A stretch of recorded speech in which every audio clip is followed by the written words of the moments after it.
Lucy, actually, really quickly, you're long-time standing kind of Evil Dead family, literally as well. But does that feel different still when you're coming on set nowadays? Does it kind of affect how you're kind of preparing at all? Yes, no, I wanted to make sure that I wasn't dragging any of my past roles into it. You know, there's a lot of, the danger of that. You don't want to try to smush. You've got to keep this world distinct and really respect this world and not bring anything else into it. So there's no hint of Xena in any of this, or even when I'm ass-kicking.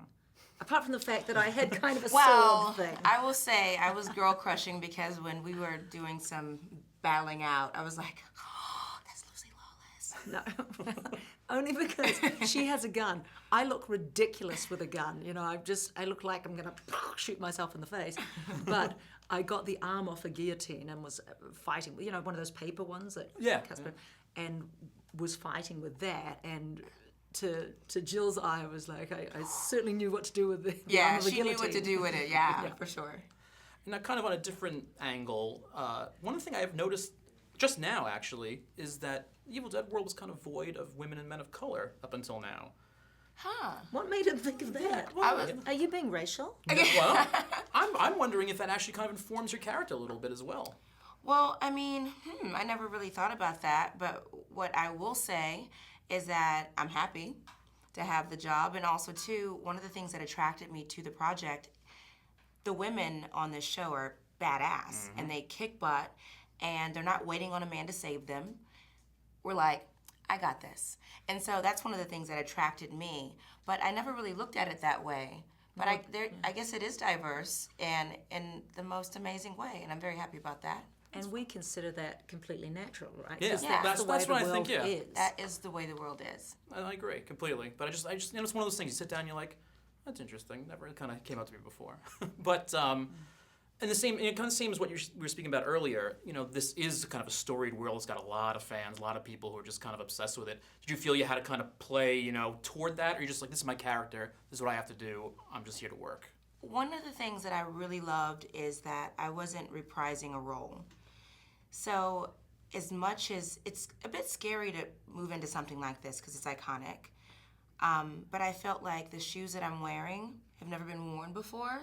So I didn't have the creative limitations, and they were very welcoming to the creative process. And so I kind of felt like I was able to find her. But yeah, it's been amazing. No, it was really difficult for my role because I came to it late. They were all up and running. My role is at first, she's a real lone wolf, and you just see her in glimpses at first. It does a bit of a slow burn until she hooks up with Fisher, which is Jill's character. And then they go on a rampage, a sort of a Thelma and Louise road trip to track down Ash and his little loser buddies. And in my case, she's looking for vengeance for the death of her family in the first Deadite plague. And now that Ash has released it again, it's all on. Game on. Did you get covered in as much blood as you expected to?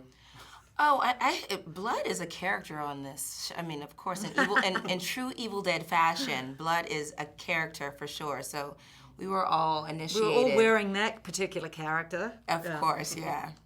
What episode should everybody look forward to for like the battle here with the guillotine and the gun and everything like that? How far do we have to wait for that? 3, I think, is where we meet. Okay. I believe. Yeah. In episode 3. Episode 3. And then it's a road trip. We're literally stalking Ash and his loser buddies. I think that's the official term for them. Loser buddies. Yeah. Hashtag loser buddies. Yeah.